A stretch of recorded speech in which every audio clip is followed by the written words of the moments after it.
Una de mis hijas me ha pedido que hable de manera muy sencilla el por qué soy ortodoxo. Y precisamente preparé alguna información que creo que es muy relevante, que te puede gustar. ¿Qué es común? Común es el origen de los apóstoles por Cristo, la Santísima Madre de Dios, la Santísima Trinidad, la Eucaristía, los obispos, los sacerdotes, los sacramentos. Eso es común a nuestra Iglesia, tanto la católica ortodoxa como la católica romana. Soy ortodoxo porque no soy romano. Primero, la primera vez que un patriarca nos llama Iglesia Católica fue el obispo de Antioquía, San Ignacio, en su carta a los de Esmirna. Y dice: Hopu enfanitese ho episcopos ekeina brisquete to plethos, hopos brifos, hopo brisquete ho Jesus Christus, ekei brisquete he catholique ecclesia. Que traducido dice: donde aparece el obispo, la multitud está allí. Al igual que Jesucristo, la iglesia completa está allí. La ortodoxia dice que católica es completa, no le falta nada. La romana dice que católica es universal. Segundo, la ortodoxia sostiene que no se puede cambiar ninguna palabra salida de la boca de Dios. El cielo y la tierra pasarán, pero mis palabras no pasarán, nos dice Jesús, Mateo 24, versículo 35. Y en el libro de Josué: teniendo cuidado de cumplir toda la ley que te dio mi siervo Moisés, no te apartes de ella ni a la derecha ni a la izquierda. Y me dijo Yahvé: no digas, soy un muchacho, pues a donde quiera que yo te envíe irás, y todo lo que te mande dirás. En Jeremías capítulo 1, 7. Y no piensen que he venido a abolir la ley y los profetas, nos dice Jesús nuevamente en Mateo 5, 17. El credo es una composición de la palabra de Dios. Jesús dijo que el Espíritu Santo, que procede del Padre, en Juan 15, 26. Eso es lo que cree la ortodoxia. Y eso es lo que creía Roma, precisamente en los concilios ecuménicos. Sin embargo, cambió de parecer. Ahora Roma dice que procede también del Hijo.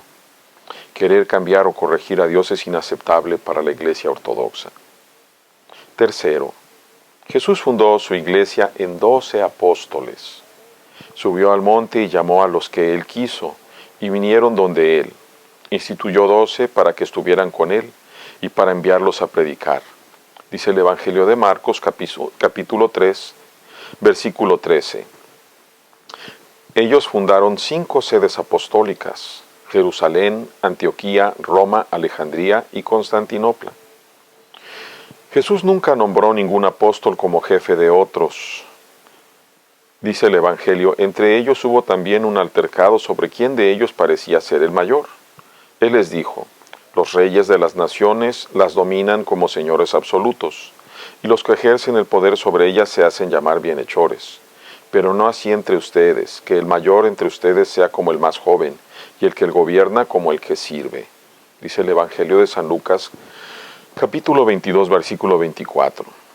Los apóstoles se reconocían iguales. Incluso San Pablo no reconoce autoridad impuesta de Pedro. Pues el que actuó en Pedro para hacer de él un apóstol de los circuncisos, actuó también en mí para hacerme apóstol de los gentiles. Y reconociendo la gracia que me había sido concedida, Santiago, Cefas, es decir, Pedro y Juan, que eran considerados como columnas, nos tendieron la mano en señal de comunión a mí y a Bernabé. Nosotros nos iríamos a los gentiles y ellos a los circuncisos. Solo que nosotros debíamos tener presentes a los pobres, cosa que he procurado cumplir con todo esmero. Mas cuando vino Cefas a Antioquía, me enfrenté con él cara a cara, porque era digno de reprensión. Dice la carta a los Gálatas, capítulo 2, versículo 8.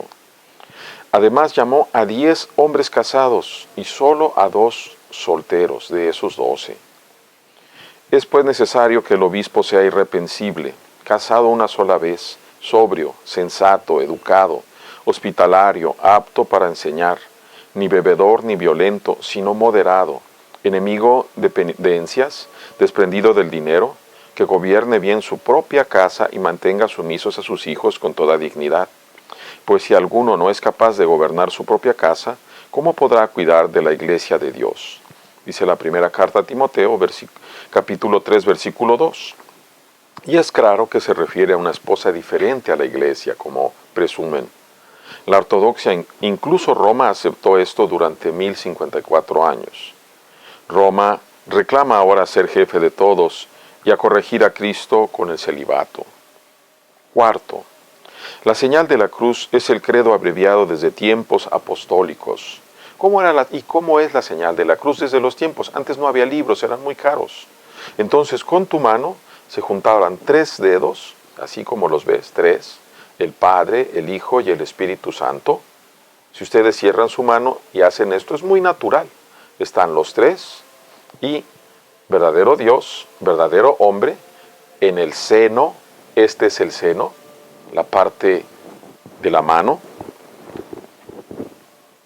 en el seno, este es el seno, creo en el Dios Padre, Hijo y Espíritu Santo, verdadero Dios, verdadero hombre, en el seno de la Virgen, y decimos en el Padre, en el Hijo que bajó hasta los infiernos, y que subió y está sentado a la diestra del Padre, y en el Espíritu Santo. Así es, y si ustedes se fijan, la señal de la cruz que se hace está recta. Después viene Roma y la cambia, quita esta señal, tuerce los dedos, hace otra cosa, que inclusive sus propios sacerdotes ni se preocupan, luego hacen con la mano, y hacen esto. ¿Y qué está pasando? Que la cruz está de cabeza a propósito. ¿Por qué a propósito? Porque dicen ellos que es precisamente la cruz de Pedro. Los demonios se ríen de esa cruz de cabeza, porque esa es la manera en que los demonios y los adoradores de demonios utilizan la cruz de cabeza. Pedro nunca salvó a nadie con su cruz, Cristo sí. Yo prefiero seguir siendo fiel a la cruz de Cristo y no a la de Pedro. Quinto, la divina liturgia.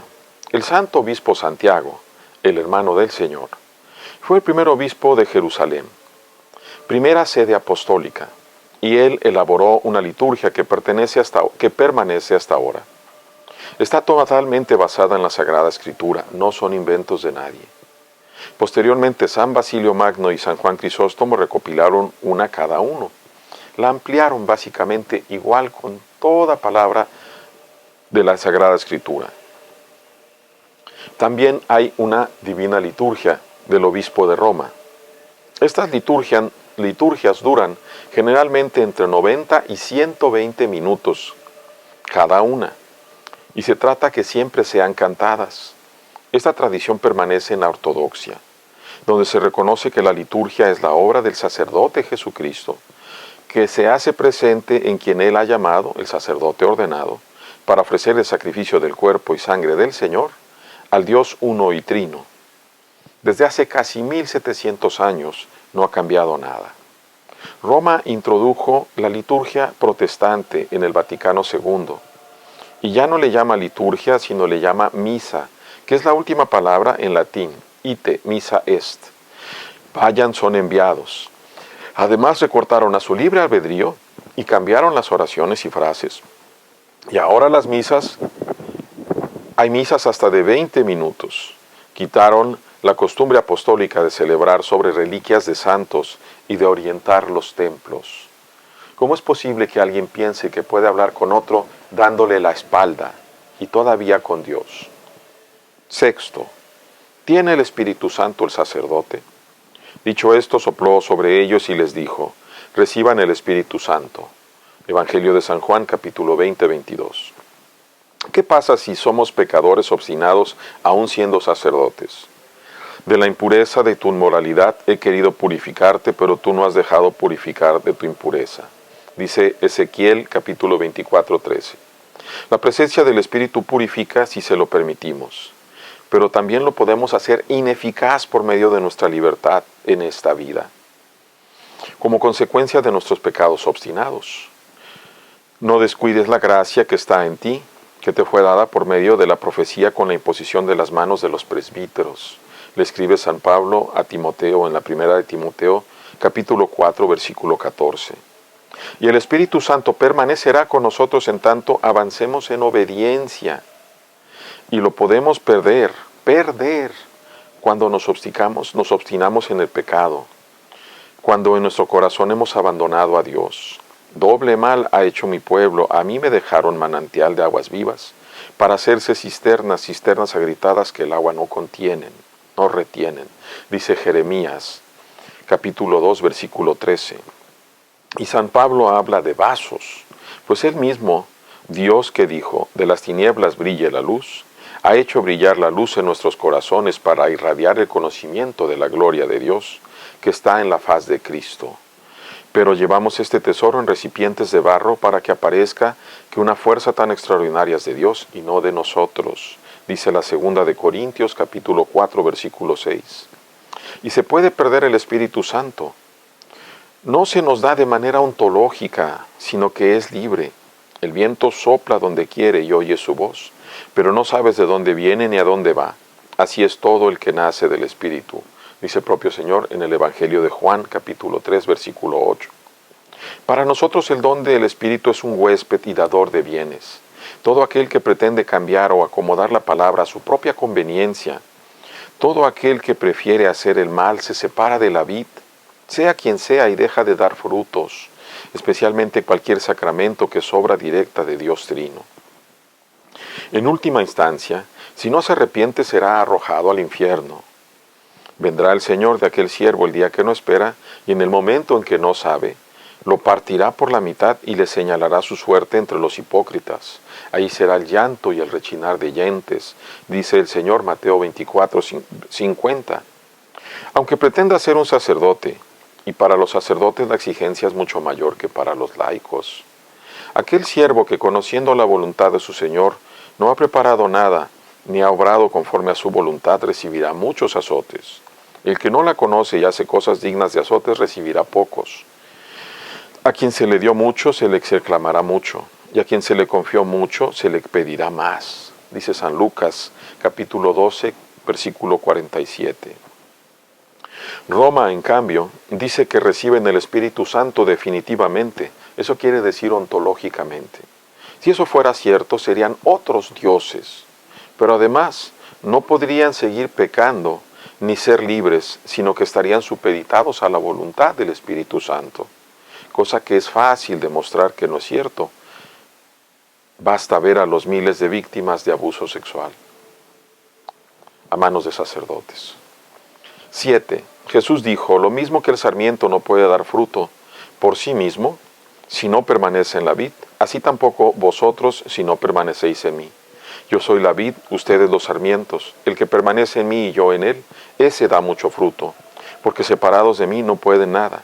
Si alguno no permanece en mí, es arrojado fuera como el sarmiento y se seca. Luego los recogen, los echan al fuego y arden. La ortodoxia llama misterios a los sacramentos, y las oraciones que el sacerdote hace muestran claramente que es la acción del Espíritu Santo y en última instancia de Dios uno y trino, el que concede según su voluntad esos dones, los sacramentos. Roma dice que aunque un sacerdote sea malvado, la Iglesia le suple y de todas formas los sacramentos se hacen por las fórmulas y los materiales usados, como si fuera una cosa mecánica y no por la gracia y la obra del Espíritu Santo. 8. San Pedro nos ha dicho, y también el Espíritu Santo que ha dado Dios a los que lo obedecen. Hechos de los Apóstoles 5:32. Y San Pablo, ¿recibieron el Espíritu Santo por las obras de la ley o por la fidelidad a lo que escucharon? Gálatas 3:2. Nosotros creemos que el Espíritu Santo viene a morar en nosotros como persona divina que nos santifica, siempre y cuando seamos obedientes a Dios. Y que un sacerdote puede dejar de ser sacerdote si deja su comunión con la Iglesia que se realiza a través de su obispo. Roma dice que el sacerdote tiene la unción y él tiene poder propio para darlo a quien él mismo quiera. Piensan que hasta un laico puede bautizar y que sus sacerdotes son para siempre, pase lo que pase. 9. Jesús le dijo, ¿por qué me llamas bueno? Nadie es bueno sino solo Dios. Marcos 10, 18. La ortodoxia cree que toda comunión de los sagrados misterios del cuerpo y la sangre del Señor es siempre dada por un pecador y recibida por otro pecador actualmente. Tanto el sacerdote como el fiel que recibe somos pecadores. Y creemos que aún cuando nos hemos confesado, ayunado y preparado, seguimos siendo pecadores. Recibimos los misterios como medicina por la misericordia de Cristo. Roma habla del estado de gracia que aparentemente les hace dignos de comulgar y sin pecado grave sino venial. 10. San Pablo nos dice, hasta que lleguemos todos a la unidad de la fe y del conocimiento pleno del Hijo de Dios, al estado de hombre perfecto, a la madurez de la plenitud de Cristo, para que no seamos ya niños llevados a la deriva y zarandeados por cualquier viento de doctrina, a merced de la malicia humana y de la astucia que conduce engañosamente al error. Efesios 4:13. Y Satanasio nos habla de la divinización, como otros santos padres apostólicos. Primero la purificación, después la iluminación y por último la santificación, que es la verdadera semejanza con Cristo. Para la ortodoxia, la Iglesia es un hospital de enfermos espirituales. Roma dice que es la sociedad perfecta, de acuerdo a su Concilio Vaticano número 1. Ser ortodoxo es ser recto y fiel a Cristo y a nadie más.